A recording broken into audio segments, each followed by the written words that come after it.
tinggal kita praktekkan. Makanya sebelum kita menjenguk orang sakit, kita berusaha hafalkan ya sebagian doa-doa tersebut ya. Seperti bismillahi arqika min kulli syai'in yu'dzik.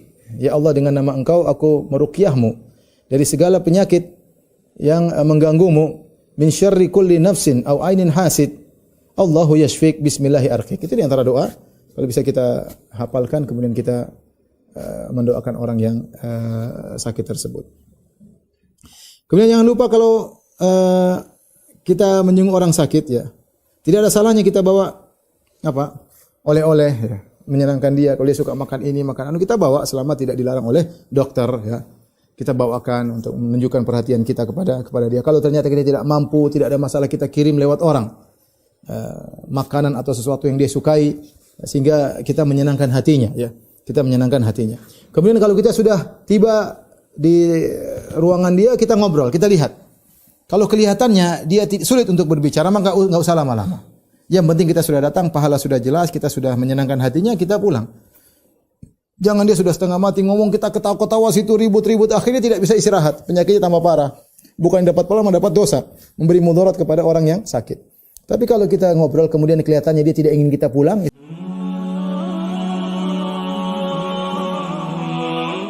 ini adalah perkara yang kelihatannya sepele, tapi justru dia merupakan aplikasi dari ilmu yang kita pelajari. Oleh karena wajar jika Nabi SAW mengatakan, akrabukum minni majlisan yaumal qiyamah ahsanukum khuluqa. Bahwasanya orang yang paling dekat majelisnya denganku pada hari kiamat kelak adalah yang paling terbaik akhlaknya ya. Kemudian juga Rasulullah SAW bersabda, akmalul mu'minina imanan ahasinuhum akhlaqa. Orang yang paling sempurna imannya adalah yang paling terbaik akhlaknya. Dan akhlak bukanlah hanya sekedar perkataan manis yang diucapkan dalam ucapan-ucapan orang, tapi dia lebih cenderung kepada praktek dalam kehidupan keseharian ya. Kita membutuhkan akhlak yang mulia, dan secara umum kita masih krisis akhlak ya.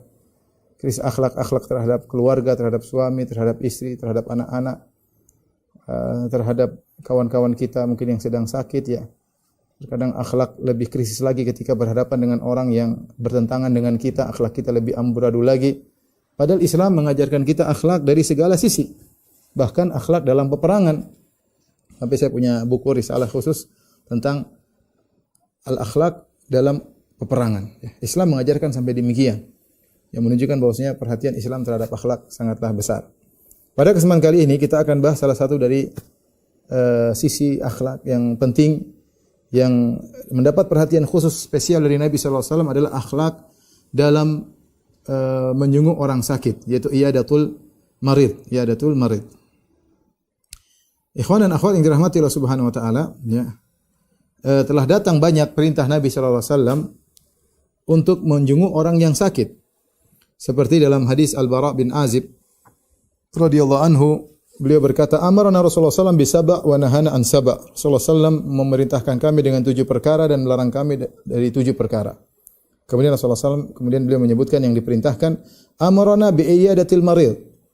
Ya, Rasulullah memerintahkan kami untuk menziarah atau menjenguk orang sakit. Wa tibail janazah wa tasmitil atish. Ya, kemudian mengikuti jenazah, membalas orang yang bersin, mengucapkan alhamdulillah, kita mengucapkan yarhamukallah ya. Kemudian dan lain-lain, ada beberapa perkara-perkara yang disebutkan oleh Nabi SAW. Di antaranya Rasulullah menyuruh untuk menjenguk orang sakit. Demikian dalam hadis Abu Musa al-Asy'ari, Nabi SAW berkata, at'imul ja'i, berilah makan kepada orang yang lapar, wa udul marid, dan jenguklah orang sakit, wa kufful ani, dan bebaskanlah orang yang ditawan. Demikian dalam hadis Abu Sa'id Al-Khudri, Nabi SAW bersabda, udul marid, wamshu ma'al janaiz, tudzakirukumul akhirah. Jenguklah orang sakit dan berjalanlah bersama jenazah, yaitu penyelenggaraan jenazah, mengantar jenazah, tudzakirukumul akhirah, dengan demikian akan mengingatkan kalian kepada hari akhirat. Demikian juga hadis Abu Hurairah radhiyallahu anhu, Rasulullah bersabda, salasun kulluhunna haqqun ala kulli muslim. 3 perkara yang semuanya hak bagi setiap muslim. Yang pertama kata Nabi, iyadatul marid, yaitu menjenguk orang sakit. Kemudian juga Nabi bersabda, hakul muslim ala muslim sittun. Hak seorang muslim terhadap muslim yang lain adalah 6 perkara. Idza laqitahu fasallim alaihi. Kalau kau bertemu dengannya, salamlah kepada dia. Idza da'aka fa'ajib. Kalau dia undang kamu, maka penuhi undangannya. Wa idza stansahaka fansahlahu. Kalau dia minta nasihat, maka nasihatilah. Wa idza atasa fahamidallah. Jika dia bersin mengucapkan alhamdulillah, maka ucapkan yarhamukallah, fashammithu. Wa idza marida fa'udhu. Kalau dia sakit, maka jenguklah. Wa idza mata fatba'hu. Kalau dia meninggal, maka ikutilah jenazahnya. 6 perkara. Ini hadis banyak sekali ya. Dari tadi intinya Nabi sering mengulang-ulang. Makanya tadi saya sebutkan riwayat dari siapa? Dari banyak sahabat, dari Al-Bara' bin Azib, dari Abu Musa Al-Asy'ari, dari Abu Hurairah, dari Abu Sa'id Al-Khudri, ya.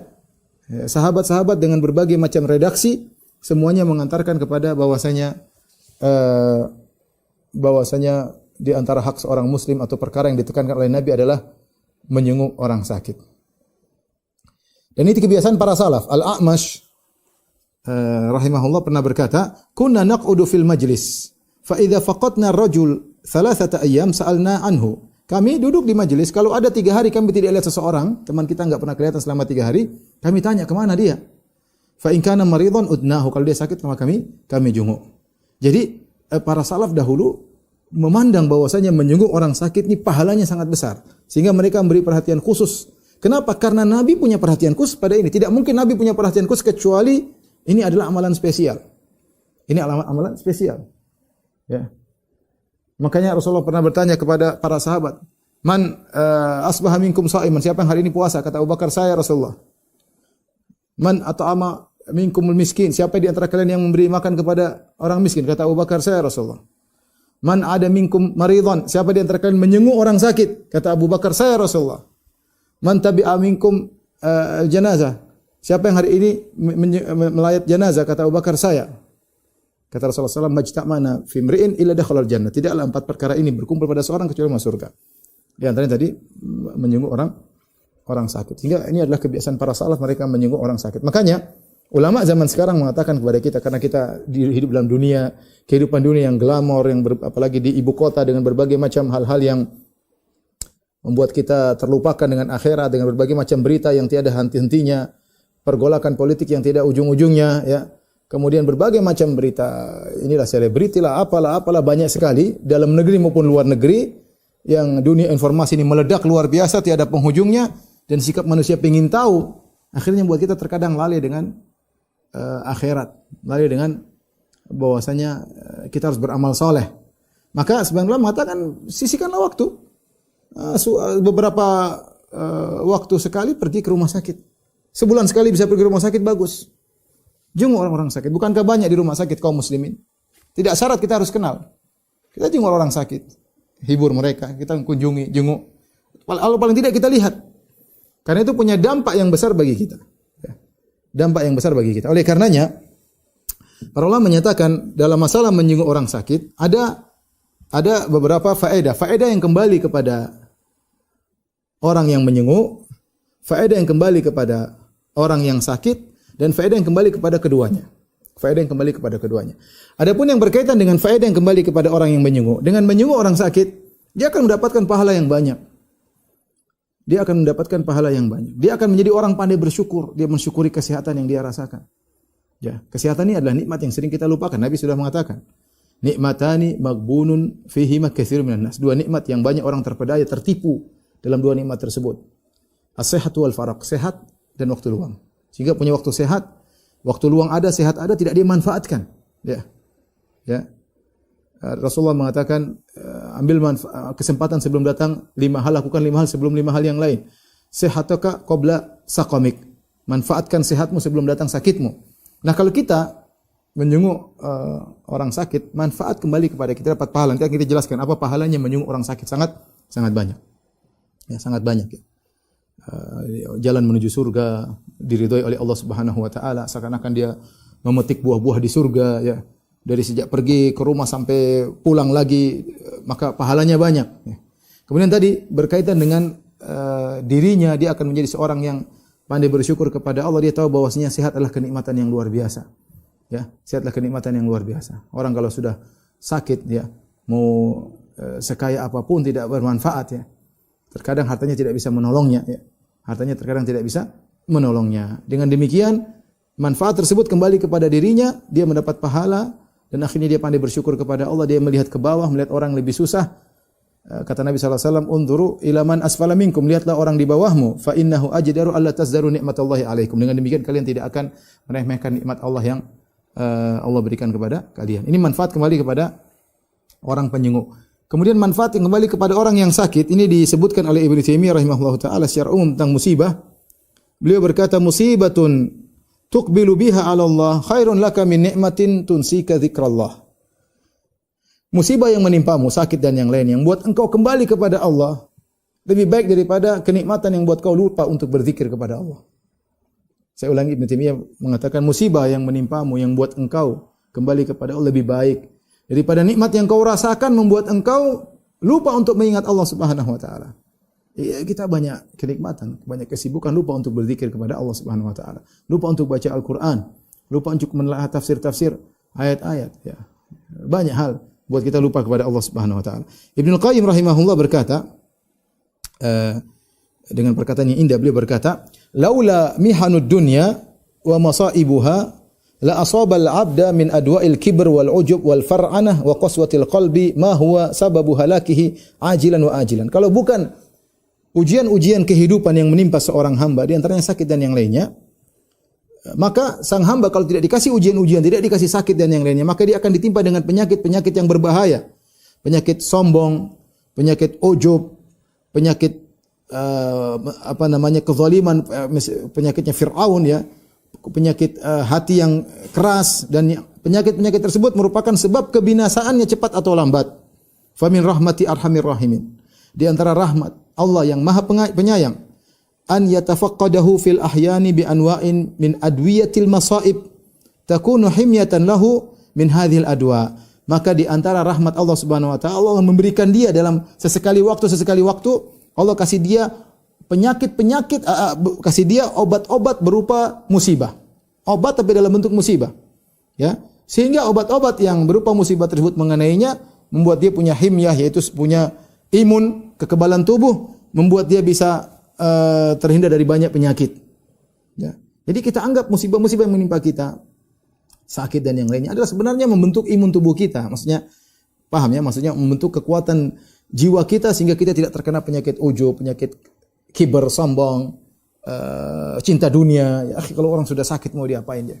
Mau sombong apa yang mau disombongkan? Mau badannya kekar kayak apa, udah tergeletak di tempat tidur, mau apa? Mau sombong apa? Mau sombong ototnya sementara dia sedang tergeletak di atas tempat tidur. Mau sombong kekayaannya, dia enggak tahu dia mati atau hidup setelah ini. Apa yang mau dia sombongkan? Mau sombongkan jabatannya, lihat banyak pejabat yang meninggal, ya. Lagi di puncak-puncak jabatannya meninggal terus. Makanya penyakit itu menjadikan hati seorang luluh di hadapan Allah Subhanahu wa taala. Terenyuh di hadapan Allah Subhanahu wa taala. Ya, kita tidak ingin penyakit, tapi Allah dengan rahmatnya, dengan hikmahnya kasih kita penyakit.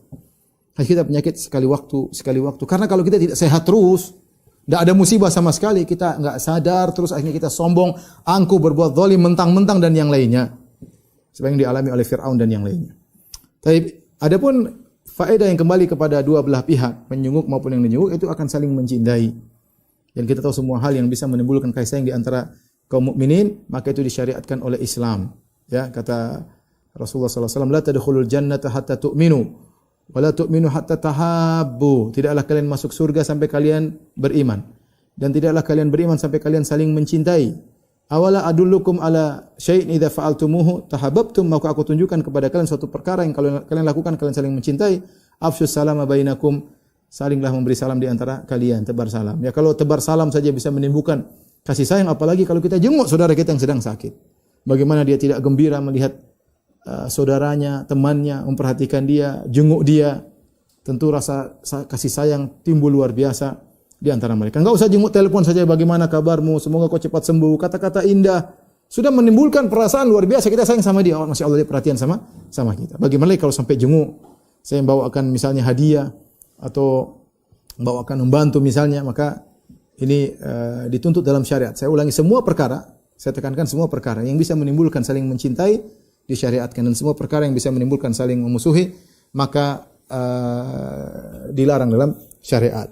Tapi sebelum kita membahas tentang adab-adab berkaitan dengan menyenguk orang sakit, ada beberapa hadis-hadis yang menjelaskan tentang pahala yang besar yang akan diraih oleh orang yang menyenguk orang sakit.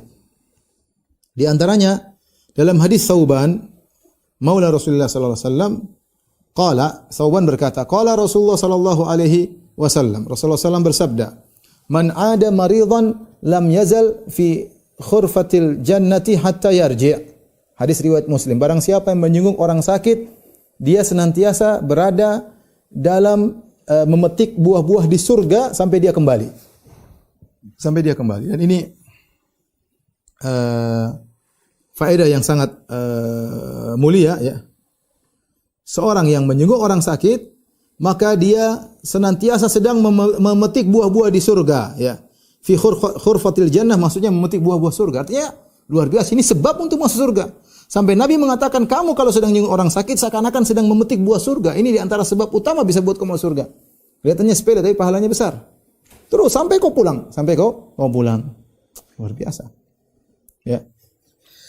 Dalam hadis Ali bin Abi Thalib radhiyallahu anhu, beliau berkata, "Sami'tu Rasulullah sallallahu alaihi wasallam yaqul," aku mendengar Rasulullah sallallahu bersabda, "Man ata akhahul muslim aidan."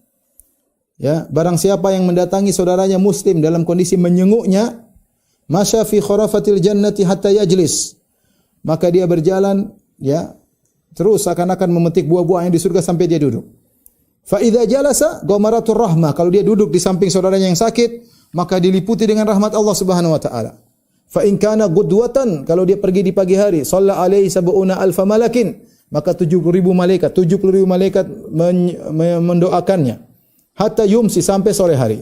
Wa in kana masaan, kalau dia menyenguk saudaranya di sore hari, shalla alaihi sab'una alfa malakin hatta yusbih, maka 70.000 malaikat mendoakannya sampai pagi hari. Hadis ini hadis riwayat Ibnu Majah dan disahihkan oleh Syekh Albani rahimahullahu taala.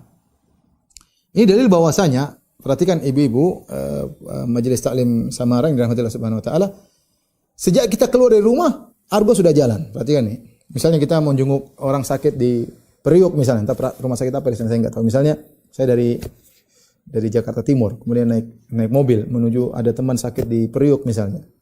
Maka saya naik mobil, sudah argo udah jalan, argo pahala. Sejak saya jalan sudah dapat pahala. Kejebak macet, pahala jalan terus, macet 1 jam. Jalan terus argo pahala. Sampai saya ke sana terus, saya seakan-akan terus memetik buah-buah di surga. Sampai saya tiba di sana, begitu saya duduk di samping kawan saya yang sedang sakit tersebut, maka rahmat Allah meliputi saya. Ini misalnya. Sampai saya pulang, terus saya seakan-akan memetik buah-buahan di surga sampai saya kembali. Luar biasa. Kalau jenguk orang sakit di kampung paling jalan 5 menit sampai kemudian pergi. Tapi kalau jenguk orang sakit di Jakarta, berapa lama waktu yang harus kita keluarkan? Banyak, apalagi macet ya. Sampai di sana mungkin nunggu dulu, belum waktunya jenguk, nunggu dulu, belum waktunya besuk. Kemudian ketemu dan seterusnya. Jadi tidak lain ketika Rasulullah memasang pahala yang besar, ini menunjukkan ini ibadah yang mulia. Dalam hadis yang lain ada dari Abu Hurairah radhiyallahu anhu, Rasulullah SAW bersabda, "Man 'ada maridan, nada munadin minas sama." Barang siapa yang menyenguk orang sakit, maka ada yang menyeru dari langit, yaitu malaikat. Tibta wa taba mamsyak, engkau adalah orang yang baik. Tibta itu engkau orang yang baik. Makanya dikatakan kepada penghuni surga ketika masuk surga, malaikat berkata, "Tibtum fadkhuluha khalidin." Kalian adalah orang-orang yang baik, yang berhak untuk masuk surga. Karena surga adalah tempat yang baik, tidak bisa dimasuki orang yang kotor. Orang jenguk orang sakit dikatakan tibta, kau orang baik, bersih. Wa taba mamsyak, dan baik perjalananmu. Wa tabawwa'ta minal jannati manzila, dan kau telah menyiapkan kaplingmu di surga. Luar biasa. Hadis riwayat Ibnu Majah disahihkan oleh Syekh Albani rahimahullahu taala. Jelas bahwasanya menyenguk orang sakit sebab masuk surga. Kemudian Nabi SAW juga bersabda dalam hadis Ka'ab bin Malik, "Man 'ada maridan khadha fir rahmah." Barang siapa yang menyenguk orang sakit, dia tenggelam dalam rahmat Allah Subhanahu wa taala. Fa idza jalaza indahu istanqa fiha, kalau dia sudah duduk di samping orang sakit, maka benar-benar dia tentram dalam rahmat, benar-benar tenggelam dalam rahmat Allah Subhanahu wa taala. Sama hadis Jabir bin Abdullah, beliau berkata, "Sami'tu Nabi sallallahu alaihi wasallam yaqul," aku mendengar Rasulullah sallallahu alaihi wasallam bersabda, "Man 'ada maridan khadha fir rahmah." Barang siapa menyenguk orang sakit, maka dia tenggelam dalam rahmat Allah, hatta idza qa'ada istaqarra fiha. Kalau dia sudah duduk, maka rahmat tersebut menetap padanya.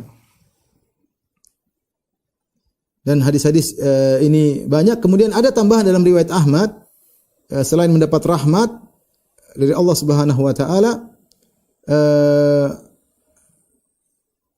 tadi dipenuhi oleh rahmat Allah Subhanahu wa taala. Sama ya maknanya. Ya. Adapun orang yang sakit tentunya, kalau orang sakit ya, ketika dalam tambahan hadis ini, faqultu ya Rasulullah, hadza lis-sahih alladhi ya'udul marid. Ya Rasulullah, ini orang yang sehat yang menyuruh orang sakit, dia mendapat limpahan rahmat dari Allah. Fal maridu ma lahu? Orang sakit terus bagaimana? Orang sakit kata Nabi tahuttu anhu dzunubuhu, maka dosa-dosanya akan menggugurkan penyakitnya akan menggugurkan dosa-dosanya. Di antara ikhwan dan akhwat yang dirahmati Allah Subhanahu wa taala, ya, keutamaan orang menyungguh orang sakit. Hadis qudsi, hadis Abu Hurairah, di mana Allah berkata, pada hari kiamat kelak seakan-akan Allah mencela seorang yang tidak menjenguk orang yang sakit. Allah berkata, yaumal qiyamah, pada hari kiamat, ya bena Adam, wahai anak Adam, maritu falam ta'udni. Aku sakit, kau tidak jenguk aku, kata Allah Subhanahu wa taala. Qala ya Rabbi, maka sang hamba berkata, ini orang hamba soleh, dia ditegur sama Allah di hari kiamat kelak.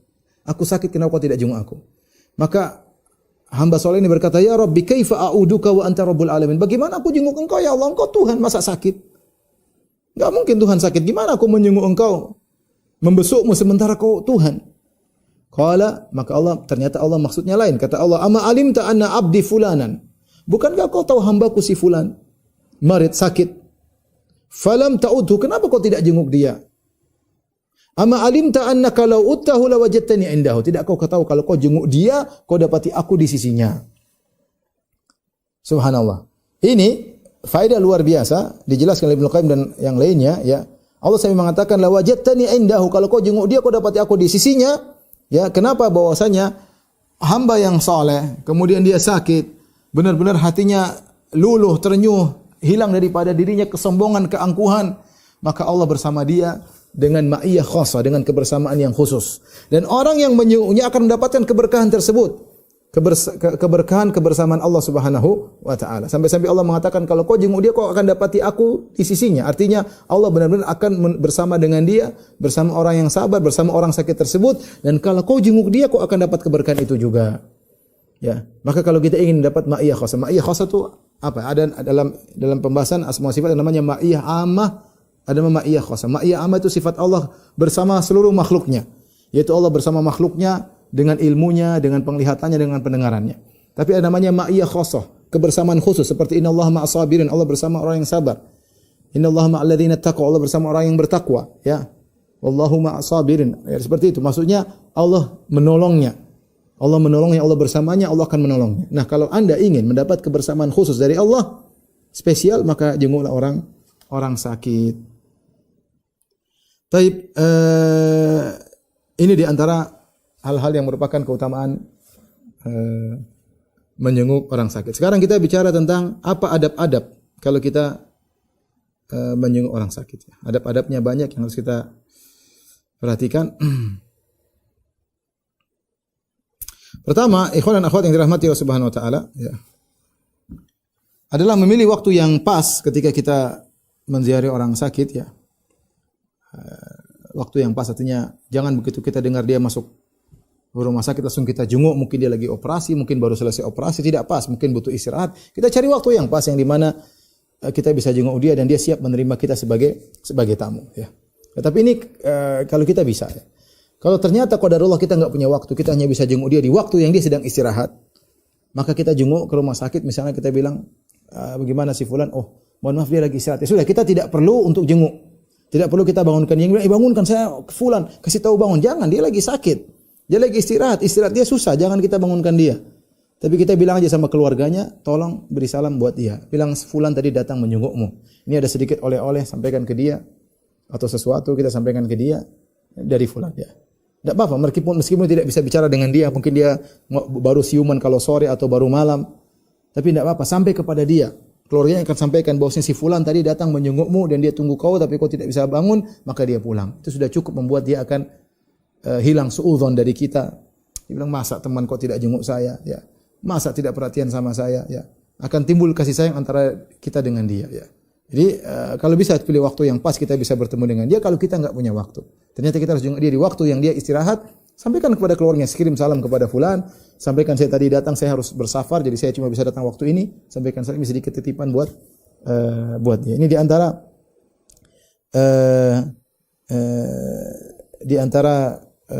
adab dalam menjenguk orang sakit ya. Kemudian di antara adab menjenguk orang sakit ya adalah kita bertanya tentang kondisinya, dan datang dalam beberapa hadis ya. Kita bertanya tentang kondisinya. Seperti ketika Sa'ad bin Mu'adz sakit dalam perang Khandaq, terkena panah, maka kemudian dia dirawat oleh seorang wanita bernama Rufaidah ya, dan dia merawat orang-orang yang terluka, bukan cuma Sa'ad bin Mu'adz tapi yang lain juga. Dan Nabi SAW kalau lewat Sa'ad menjenguknya, Nabi bertanya, "Kaifa amsait?" Bagaimana kondisimu di sore hari ini? Kalau Nabi lewat dia kalau pagi hari, Nabi bertanya, "Kaifa asbahta?" Bagaimana kondisimu di pagi hari ini? Di hari ini ya.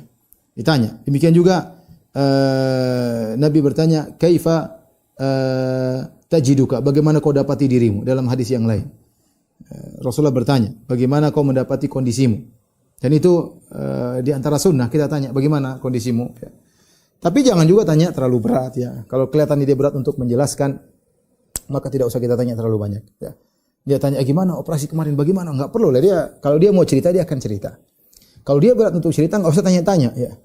Tanya bagaimana kondisimu. Kalau dia mengeluh, maka kita nasihati.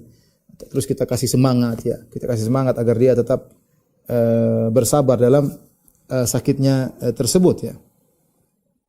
Kemudian di antaranya ya, kalau ternyata yang kita jenguk adalah orang kafir dan itu diperbolehkan, kita bisa mendakwahi ya. Atau kalau ada masalah kita boleh menjenguk orang sakit meskipun kafir. Seperti Nabi menjenguk pembantunya Yahudi, kemudian Nabi dakwahi, akhirnya dia masuk Islam. Atau Nabi menjenguk pamannya Abu Thalib ketika sakit mau meninggal, Rasulullah dakwahi, dia tidak masuk Islam. Tapi Nabi jenguk, tidak ada masalah. Jadi ini masalah duniawi, orang Islam yang lebih utama kita jenguk. Tapi kalau ada orang non Muslim yang kita harapkan bisa ada kemaslahatan kita menjenguknya, maka silakan kita jenguk ya. Kemudian di antara adab dalam menjenguk orang sakit, yaitu kita ingatkan ya tentang keutamaan ya. Kita kasih isyarat tentang keutamaan orang yang sakit. Bahwasanya orang yang sakit dapat pahala, diampuni dosa-dosanya. Seperti kita mengatakan, seperti Nabi SAW mengatakan, tahur insyaallah. Tahur itu artinya apa? Semoga kau bersih dari dosa-dosa. Kenapa? Karena sakitmu ya. Sakit itu menghapuskan dosa-dosa. Nabi pernah berkata kepada seorang wanita yang dia mencela demam. Kata Nabi, "La tasubbi al-humma." Jangan kau cela demam. Fa innaha tudhibu khataaya bani Adam kama yudhibul kir khabathal hadid. Karena demam itu bisa menggugurkan dosa-dosa anak Adam sebagaimana alat pandai besi menghapuskan dosa-dosa. Kalau demam saja ternyata bisa menggugurkan dosa-dosa, bagaimana lagi penyakit-penyakit yang lebih hebat daripada itu? Penyakit corona, penyakit kanker, penyakit-penyakit yang berat. Itu dosa-dosa begitu langsung cepat gugur dengan syarat bersabar. Makanya ketika kita menyinggung orang sakit, kita terkadang mengucapkan kata-kata yang menghibur dia. Kita bilang tahur insyaallah, insyaallah diangkat derajat misalnya, insyaallah dengan kesabaranmu, insyaallah dengan kesabaranmu Allah akan mengangkat derajatmu, menggugurkan dosa-dosamu. Dengan kata-kata yang membuat dia semangat dalam menghadapi ujian penyakit yang dia rasakan rasakan. Kemudian kalau bisa kita mendoakan ya, maka lebih baik ya kita mendoakan. Kita bisa baca doa-doa yang diajarkan oleh Nabi sallallahu alaihi wasallam. Misalnya, Allahumma anta syafi la shifaa illa shifaa'uk adhibil ba'sa rabban nas anta syafi la shifaa illa shifaa'uk shifaa'un la yughadiru saqama. Ya, kita berdoa, ya Allah, Tuhan penghilang berbagai penyakit ya.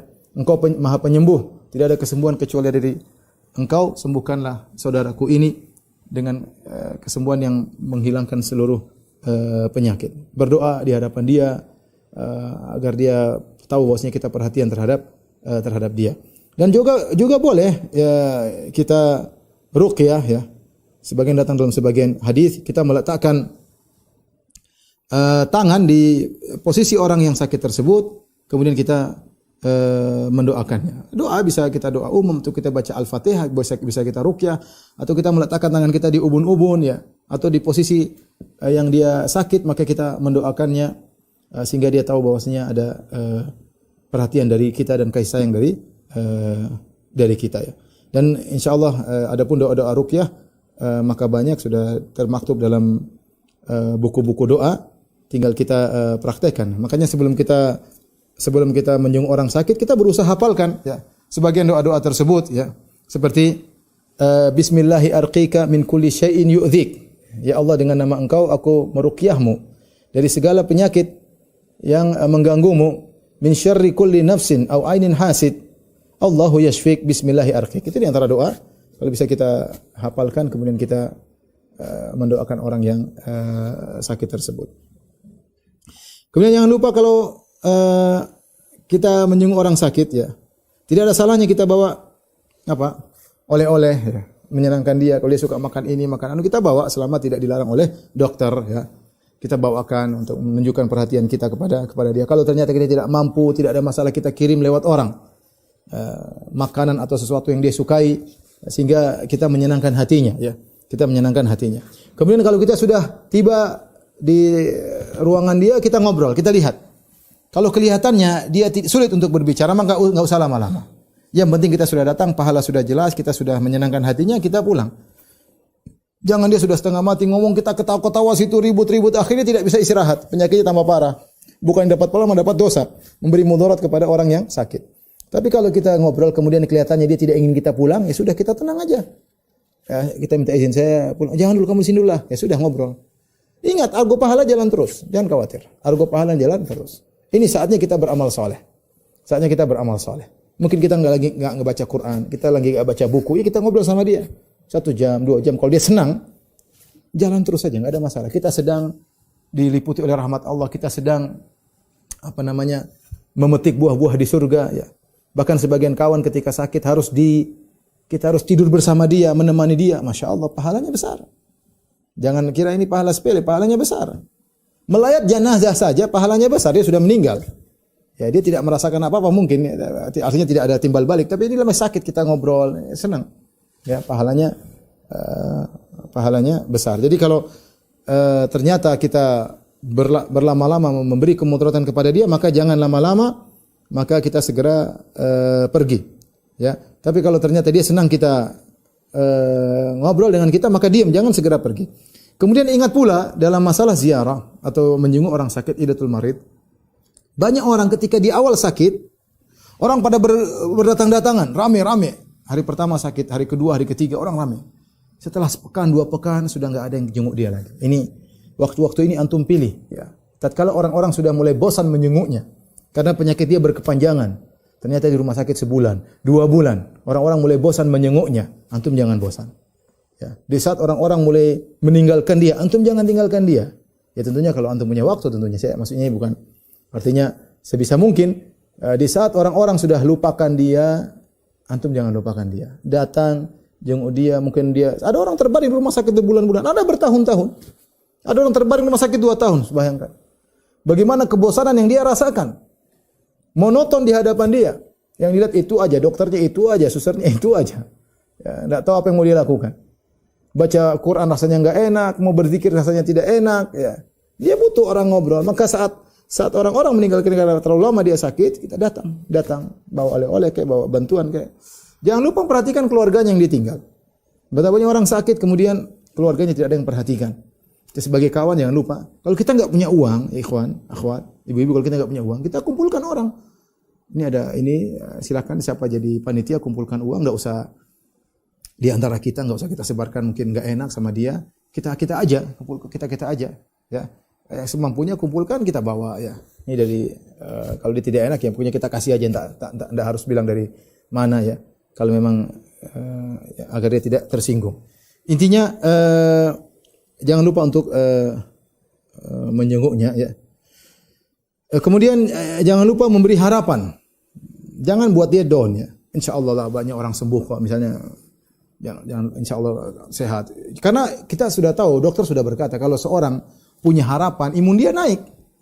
Ya, banyak dokter mengatakan kalau sudah kena corona, stres ya biasanya imunnya jatuh dan membuat orang mudah lewat ya. Tapi kalau dia kemudian punya kegiatan, dia punya kepercayaan diri dan yang lainnya bersandar kepada Allah Subhanahu wa taala, maka imunnya akan naik. Maka ketika kita bertemu dengan seseorang yang sedang sakit, maka kita kasih harapan-harapan. Meskipun harapan tersebut tidak akan merubah takdir, tetapi dianjurkan kita memberi harapan-harapan agar dia semangat ya dalam menghadapi ujian penyakit yang dihadapinya. Adapun datang satu hadis ketika kita menyenguk orang sakit, maka kita minta doa darinya ya. Hadis ini datang namun hadisnya dhaif ya. Datang dalam suatu hadis disebutkan Rasulullah SAW bersabda dari Umar bin Khattab, "Idza dakhalta ala marid famurhu an yad'u laka." Jika kau menjenguk orang sakit maka mintalah dia untuk mendoakanmu. Fa inna du'aahu ka du'ail malaikah. Ya, karena doanya orang yang sedang sakit seperti doanya malaikat ya. Dianggap bahwasanya doanya orang sakit seperti doa yang muttar, yaitu doa orang yang dalam kondisi terdesak. Dan doa orang yang terdesak itu mudah dikabulkan. Allah Subhanahu wa taala berfirman, "Amma yujibul muttarra idza da'ah." Siapakah yang mengabulkan doa orang dalam kondisi terdesak ketika dia berdoa kepada Allah Subhanahu wa taala ya. Tetapi hadis berkaitan ini hadisnya dhaif. Makanya orang yang dalam kondisi sakit, dia memang dalam kondisi terdesak. Tentunya dia terdesak untuk dirinya, maka dia berdoa untuk dirinya. Ya, berdoa untuk dirinya karena dia dalam kondisi menyerahkan segala urusan kepada Allah. Orang seperti ini mudah dikabulkan doanya oleh Allah Subhanahu wa taala. Tapi kita tidak perlu minta doa sama dia. Dia sendiri setengah mati mendoakan dirinya. Kemudian kita merepotkan dia, tolong doain saya. Jangan. Kita yang doain dia. Kita yang doain dia dan dia doa untuk dirinya sendiri. Kita tanamkan amal atau harapan kepada dia. Kita bilang engkau sakit, orang yang sakit dalam kondisi muttar, dalam kondisi terdesak, dan Allah telah menjanjikan dalam Al-Qur'an, amma yujibul muttarra idza da'a, siapa yang mengabulkan permintaan orang dalam kondisi terdesak ketika berdoa kepada Allah, doa orang seperti engkau mudah dikabulkan. Jangan bosan-bosan engkau untuk berdoa kepada Allah Subhanahu wa taala. Ya, jangan. Terus ingatkan kepada dia. Kemudian juga tidak ada masalahnya kita ingatkan, tapi bukan seperti mengajari. Gimana kita misalnya kita bicara, gimana sholatnya? Mudah tidak? Karena khawatir orang sakit lupa untuk sholat. Ada sebagian orang ketika sakit malah tidak sholat, ini bahaya. Padahal bisa jadi dia meninggal setelah sakit tersebut. Jangan sampai seorang bertemu dengan Allah dalam kondisi tidak sholat. Justru dalam kondisi genting seperti ini, seorang jangan lalai untuk untuk sholat. Maka mungkin kita tidak mengatakan kamu sholat enggak, jangan begitu. Mungkin rasanya tidak sopan. Tapi kita bisa bertanya, bagaimana sholatmu? Apa perlu dijamak atau tidak? Ya kan dia bisa menjawab dan dia bisa merasa ditegur tanpa ada ketersinggungan. Ya. Dan kita jelaskan fikihnya bahwasanya orang sakit misalnya, enggak apa-apa kok, enggak harus pakai air, kau tayamum juga boleh. Kalau kondisi terdesak kau boleh jamak misalnya. Sampaikan sebagian fikih bagi orang yang sakit sehingga dia tetap dalam kondisi beribadah kepada Allah Subhanahu wa taala meskipun dalam kondisi sakit yang berat ya. Dan kita tahu bahwasanya yang menyembuhkan hanyalah Allah Subhanahu wa taala. Inilah ikhwan dan akhwat yang dirahmati Allah Subhanahu wa taala, sebagian adab-adab ketika kita menyuruh orang sakit. Maka saya katakan ini sunnah, hendaknya kita hidupkan ya, hendaknya kita hidupkan.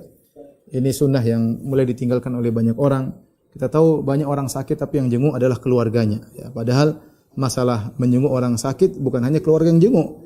Sesama kita sesama mukmin, sesama mukminah, apalagi kita kenal orang tersebut, maka hendaknya kita jenguk karena pahalanya luar biasa. Allah siapkan bagi orang yang menjenguk orang sakit. Menurut saya, adab menjenguk orang sakit adalah salah satu bentuk empati tertinggi dalam ajaran Islam.